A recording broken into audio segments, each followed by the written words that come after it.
Hey, what's up, y'all? Welcome back. So, Loki season 2, honestly, this show was a mess. I don't know how people are clinging to the narrative where they're saying, like, oh, wow, Loki is the best show in the MCU. Season 1 and 2, I mean. And it's the one saving the MCU in, post Infinity Saga. It's the one that keeping the MCU up while the MCU is going downhill. I don't know how people are saying it. Honestly, the Loki shows aren't that good at all, and it's far from being the best show in the MCU. Because look, the Loki show just seemed like somebody just chose a Loki fan, like picked out a Loki fan from somewhere, and he's like, you know what? Let's do a show about Loki. Use his name, have him run around, do stuff. What he's doing, it doesn't matter, and it all leads to him becoming the most powerful character in the MCU. And doesn't matter how we do it, that's going to be the end goal. So that's pretty much it. I think what they thought of when wanted to do a show about Loki. And honestly, look, Loki season 1 wasn't even about Loki. It was about Sylvie. Loki was just there. I mean, Tom Hiddleston's Loki, and I know intellectuals don't attack me that Sylvie is technically a Loki too, but I don't think that's the Loki that people were thinking of seeing when they wanted to see the show, or when they heard there's going to be a show about Loki. And obviously, if they named the show Sylvie, we know what kind of backlash that Marvel Studios would get. So yeah, they were just like, you know what, let's use Loki's name, but he's not the main focus. Let's make somebody else the focus. And Loki completely useless because that's what he was like. That show was through and through a Sylvie show, not a Loki show. Loki was just there. Like there was nothing that changed because of him. Everything was just happening around him. You could have removed him, and I think all the outcome would have still been the same. Except for like the only thing that Loki changed in season 1 was that when he told Mobius that Sylvie could be hiding in apocalypses. That's the only thing that he did, because I don't think the TVA. I mean, the way they wrote the show, it makes it seem like the TVA might not have possibly thought about that like maybe she could have hid in apocalypses, because if the place is going to be destroyed, it doesn't matter what you do, the timeline is not going to branch. So since they kind of take those timeline branches things seriously, they don't really mess with the timeline or go out of the timeline unless it's to prune the area or something. So that's the only thing that he did. Everything else, he didn't do anything. He was just there following Sylvie as Sylvie was doing a thing, or finding out what Sylvie's story is. That's pretty much it. For he was completely useless. And then at the end of the show, he came back to the TVA, and we saw this giant statue of Kang, or He Who Remains, and we were like, all right, this is it. They're showing Kang to be the next big bad, and everything was shot down in season 2 when they revealed, oh, that's not the case. Because even like you look at the ending of season 1, it made it seem like, what, this is it. Kang is coming, but no. Season 2, starting with this, like, nah, he's just in the past of the TVA, where He Who Remains was in charge, and everybody knew he was in charge before he wiped everyone's minds and made it seem like the timekeepers, the robot lizards, were the ones who was running the TVA. And somehow Loki now has a power to time slip, between the past and the future and the present inside the TVA. How can he do it? Nobody knows. Just go with it. Don't ask questions. Even when the people in the TVA were saying that's not possible. Well, it is. It is now, because it's Loki, of course, and nobody's gonna say anything. First episode, they just spent the whole episode trying to fix his time slipping, where they had to pull him from the temporal loom to make sure he doesn't time slip again. And eventually, he started to, he still was doing it. So yeah. So yeah, eventually, he learned to control the time slipping, because they did this, the thing where OB said, oh, well, you always knew how to use the power because you always time slipped to the moment that you needed to go, blah, blah, blah. Like the same thing that zombie Doctor Strange told America Chavez. Oh, you always knew how to control your powers because you always went to places that you wanted to go, the same thing. And then, yeah, he eventually took He Who Remains' place as the one guarding the multiverse, all the branches.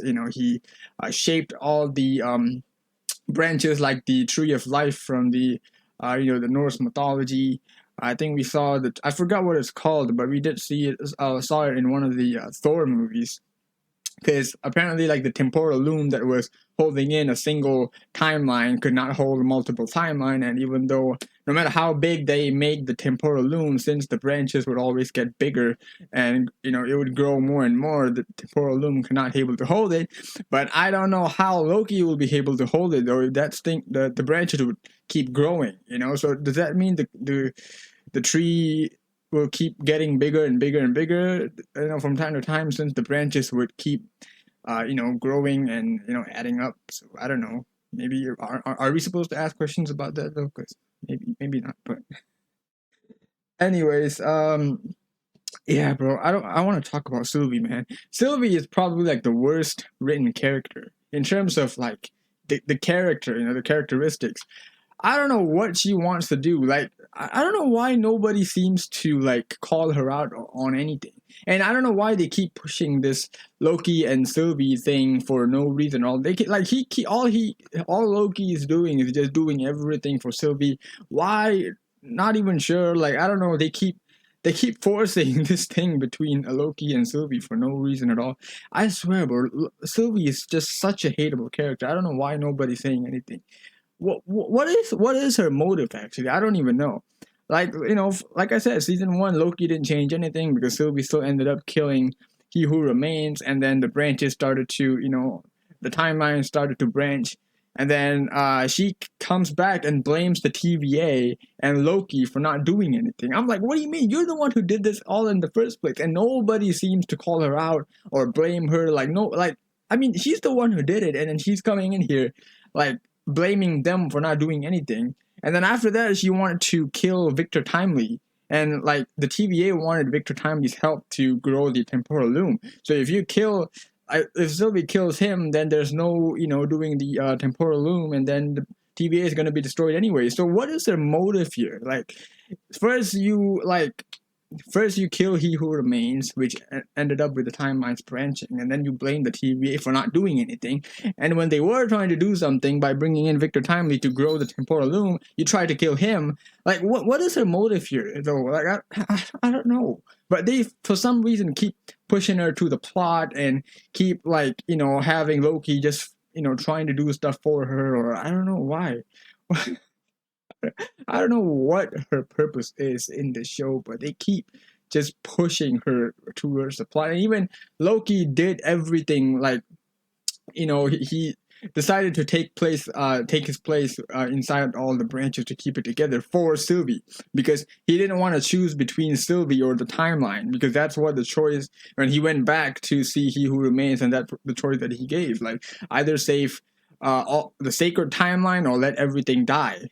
So that means he has to kill Sylvie. And he actually went to Sylvie and asked what he should do. Like, why are you asking her after all the chaos that she's caused? And nobody seems to call her out on anything. Like, I was like, bro, when she just came into the TVA and was like, oh, you guys aren't doing anything. Like, I'm like, bro, my blood was boiling. I swear. Like, what? Like, did they just write her character on purpose to be that annoying and stupid or something? Like, nobody says anything about a character anywhere. That's the thing, though. Dang. And then also talking about Kang. That's what I thought this show was gonna do, to show how big of a threat he is. But I don't think they did that either, because, like, well, they killed He Who Remains just like that, and apparently he let himself be killed, is what he said. And He Who Remains is supposed to be like the most powerful version of Kang, because he's the one that stopped all his other variants and kept the sacred timeline in check. And I mean, it was also revealed that Renslayer was the one that helped him, and then he eventually wiped everybody's mind. So they didn't actually do anything to make Kang. So far, I'm not even sure what they're doing with Kang, because I don't think they have ever done anything to make Kang look menacing as the next big threat. They did that in Ant-Man. Well, not really. I mean, he died, so they killed him easily, and even had him lose to a bunch of ants, or highly intelligent ants. And then we did see the post-credit scenes where with Ramatut and Scarlet Centurion and Immortus and all the Council of Kang members. So that's the only scene which makes Kang stand out. Like, hey, this is gonna be the guy. Loki show does nothing, even though they involve him and his variants. They don't actually do anything to make him look big at all. They keep killing him off and make him like, Yeah, so Loki shows have never really done anything, even though that's what it seemed like it is. But no, what the Loki show wants is just to make Loki the most powerful character in the world, with no explanation on how he's able to do it, nothing, and then push the Sylvie thing for no reason. That's what they wanted to do with the show, right? So, and then yeah, Renslayer and Miss Minutes. Sometimes they're together, sometimes they split up, and then they came back together.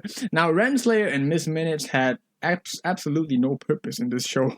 Because what did they do? Like, the only thing purposeful that they did was, like, to drop off the TVA guidebook at Victor Timely's house when he was a kid, and then he eventually grew up to build the temporal loom.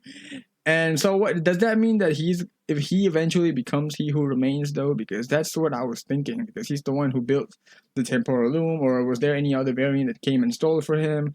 I'm not really sure. I don't think they made that clear though. Because I was just under the impression that he eventually came, He Who Remains. So I'm not really sure about that. And yeah, their purpose was pretty useless too. Because yeah, we found out that like she saw the I don't know what you call it, like Miss Minute showed Renslayer that He Who Remains actually used her help to keep all the timelines in check, and then eventually he just decided to wipe everybody's minds. So, and then they just wanted to take over the TVA. Miss Minute and Renslayer, they came back to the TVA, killed a group of people for no reason at all. And then after that, they themselves get pruned, and Miss Minutes gets deactivated, and later on, OB made Miss Minutes good. So I was like, what was the point of all that? Why? So all that people that Miss Minutes and Renslayer killed, they died for no reason. So Renslayer made his, made it into the void, and there was a pyramid there, which I assume is a reference to Ramatut. I don't think he's in there though, because like if you saw in season 1, there was a lot of like references in the void, like the Thanos copter or Frog Thor, or a lot of stuff which was pruned. Like there was the Kang building, the Stark Tower building with Kang's name on it. So I guess the pyramid might be something like that, something that they pruned, which ended up there, I guess. But they pruned a pyramid. And yeah, I think she met with Elias in the void too. So I don't know where that's gonna go. That's gonna connect itself to Kang Dynasty, or I don't know, because I don't. So far, the projects that they have announced, I don't think that kind of could connect with Kang, or maybe they will. I don't know, because I don't even know where this thing with Kang is going. Maybe in Fantastic Four, because that seems like the only movie in the MCU in the next phases that directly has something to do with Kang, because of the lineage, with Reed Richards and him. Also, yeah, He Who Remains. Speaking of He Who Remains, I don't know. We never really got like a name of him. Is he Nathaniel Richards, or is Kang from Ant-Man and the Wasp, Quantumania Nathaniel Richards, or what's their name? I don't know. They never really made that clear. So yeah, that's pretty much it for Loki, man. I don't know what they're trying to do with Kang going forward, because I don't, because I did hear like stuff where they were saying they wanted to change the um for the storyline from Kang to Doctor Doom, because Secret Wars, it has something to do with Doom in the comics, God Emperor Doom. So, but the thing is, if they do that thing, they move forward with that, it would make the Loki shows completely useless. Like, they didn't have to make this show at all. Plus, if you ask me, right, the Loki shows didn't matter. Like, it changed nothing in the multiverse at all. Because either way, when the branches was gonna be destroyed, right, the sacred timeline would still be alive. So technically nothing is lost. Like, the MCU timeline that the movies are in, it's still gonna be intact. So if you ask me, even right now, like, even if they don't throw away the Kang storyline, the Loki shows are pretty useless. It's just a fan service. It's just a fan service show. So this show is pointless, and it would be even more pointless if they move away from the Kang storyline after showing He Who Remains, Victor Timely, He Who Remains explaining his motives, keeping the timeline in checks and everything. After all of this, moving away from the Kang timeline is going to be pointless, and even keeping Renslayer alive in the void would also be pointless, because she's actually, Kang's love interest. So Yeah, like this is a bad decision. Now itself, the Loki show seemed pointless fan service thingy, and if they move away from the Kang storyline, it's going to be even more pointless. And I don't think there's enough time to establish Doom to the point of where he becomes God Emperor Doom. So yeah, it's a mess. I'm telling you, this show is a mess. Nobody's seeing this, but this show is just not. It's just far from being the best MCU show. I don't know how people are saying that, honestly. But yeah, anyways, that is all for Loki season 2. Show is a mess. Uh, if you enjoyed this video, then give this video a like and comment down below what you thought about the show. Did you think of any of this? Please, I don't want to be the only one, okay? Because I've only seen good reviews, all the millions of edits of Loki sitting in the in between the timelines. Like I don't see a single people mentioning anything that I said. So yeah, that is all. So thank you very much for watching. See you next time. Take care. Goodbye.